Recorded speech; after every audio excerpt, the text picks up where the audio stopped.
नमस्ते दोस्तों, मैं सुमन शर्मा आप सभी का स्वागत करती हूँ आपके अपने चैनल सुमन एजुकेशन हब में।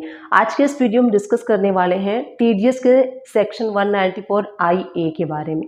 अब सबसे पहले मैं आपको बता देती हूँ कि जो टीडीएस का सेक्शन है 194 IA ये क्या कहता है, किसके लिए है।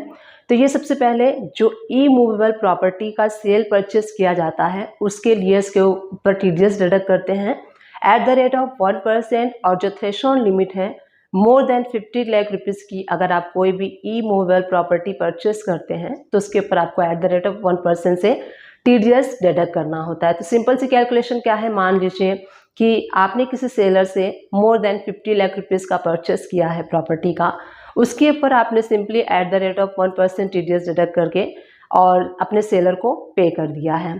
प्रॉब्लम वहाँ पे आती है जहाँ पे कि मान लीजिए कि 2 सेलर हैं और 1 बायर है। तो कोई 2 सेलर है, मान लीजिए कि पार्टनरशिप में भी लोग आजकल प्रॉपर्टी में इन्वेस्ट करते हैं, तो आपने किसी ऐसे पर्सन से प्रॉपर्टी ली जो कि सेलर 2 हैं और बायर 1 है। तो आप पेमेंट क्या करेंगे, मान लीजिए कि आपने जो प्रॉपर्टी ली है वो 60 लाख रुपीज़ की ली है और जो सेलर हैं वो 2 हैं, जिनसे आपने लिया है वो 2 लोग हैं। तो आप पेमेंट क्या करेंगे, वो लोग कहते हैं कि आप मेरे अकाउंट में 30 लाख कर दीजिए, कोई कहता है कि 30 लाख कर दीजिए। तो आपने 30 लाख अलग अलग अकाउंट में किए हैं, तो वो कहते हैं कि हमारा टीडीएस आप डिडक्ट मत कीजिए क्योंकि आपने किसी एक पर्सन को जो है टोटल पेमेंट नहीं किया है, तो थ्रेशोल्ड लिमिट क्रॉस ही नहीं होती। तो क्या होता है, यहाँ पे कंफ्यूजन हो जाती है। सेकेंड कंडीशन ये है कि मान लीजिए कि सेलर 1 पर्सन है और बायर 2 पर्सन है, बेचने वाला 1 है और खरीदने वाले 2 हैं। तो वहाँ पे क्या होता है कि जो सेलर होता है उसने प्रॉपर्टी सेल कर दी और जिन्होंने परचेस की है, 2 पार्टी ने परचेस की है, तो दोनों पार्टी पेमेंट करेंगे। ए पार्टी ने 30 लाख रुपीज़ कर दिया, बी पार्टी ने भी 30 लाख रुपीज़ कर दिया। तो वो कहते हैं कि हम टीडीएस डिडक्ट नहीं करेंगे क्योंकि जो थ्रेशोल्ड लिमिट है वो तो 50 लाख रुपीज़ की है, हमने तो 30 लाख रुपीज़ पेमेंट किया है। तो वहाँ पे कन्फ्यूज़न होती थी, लोग अपने आप ही इंटरप्रिटेशन बना लेते थे और कहते थे कि थ्रेशोल्ड लिमिट क्रॉस नहीं हुई है, हमने तो अपने अकाउंट से मोर देन 50 लाख रुपीज़ का पेमेंट ही नहीं किया है तो टीडीएस बनता ही नहीं। तो काफ़ी कन्फ्यूजन्स चलती थी गवर्नमेंट को यहाँ पे।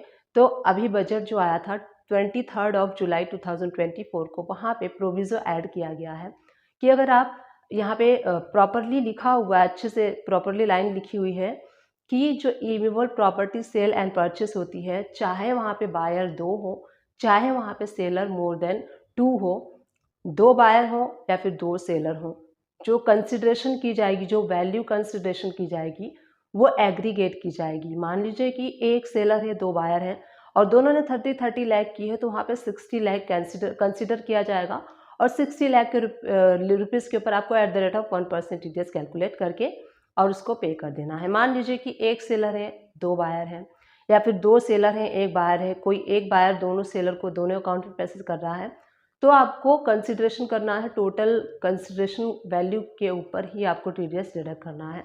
ऐसा नहीं है कि आपने 2 लोग परचेस कर रहे हैं तो कहेंगे हमारा तो जो थ्रेशोल्ड लिमिट है वो कंप्लीट ही नहीं हो रहा है, क्रॉस ही नहीं हो रहा, तो हम टीडीएस डिडक्ट नहीं करेंगे। या फिर सेलर ऐसा नहीं कहेगा, 2 सेलर हैं तो कि हमारे पास तो पूरे पैसे आए नहीं हैं, जो थ्रेशोल्ड लिमिट है वो क्रॉस ही नहीं हुई है, तो कैसे आप टीडीएस डिडक्ट करेंगे। तो ये कन्फ्यूज़न ही खत्म कर दिया है गवर्नमेंट ने, बजट में प्रोविज़ो ऐड कर दिया है।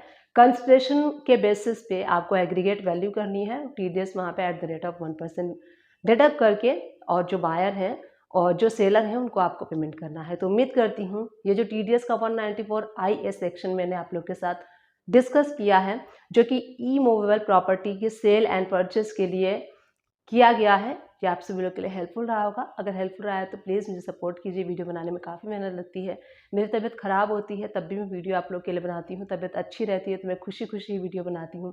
तो मैं आप लोग के लिए वीडियो बनाती हूँ, तो आप लोग का भी फ़र्ज़ है कि आप लोग भी मुझे अप्रिशिएट करें। जब आप लोग वीडियोज़ को लाइक करते हैं, शेयर करते हैं, अच्छे व्यू आते हैं, तो मेरा भी मन करता है न्यू न्यू टॉपिक को सर्च करने का एंड अच्छे अच्छे टॉपिक्स वीडियो बनाने का, आप लोग को अप्रिशिएट करने का। तो मुझे भी आप लोग अप्रिशिएट कीजिए सो दैट मैं भी इस तरीके से खुद को अप्रिशिएट करके आप लोग को अपडेट करती रहूँ। उम्मीद करती हूँ ये वीडियो आप सभी लोग के लिए अच्छी लगी होगी और हेल्पफुल भी रही होगी। अगर हेल्पफुल रहा तो प्लीज़ चैनल को शेयर कीजिए, नीचे शेयर का बटन आपको शो होगा। तो जिस तरीके से आप इस वीडियो को देख रहे हैं, आपकी हेल्प हो रही है, दूसरे की हेल्प कर सकते हैं आप इस वीडियो को शेयर करके। Thank you for watching, keep watching.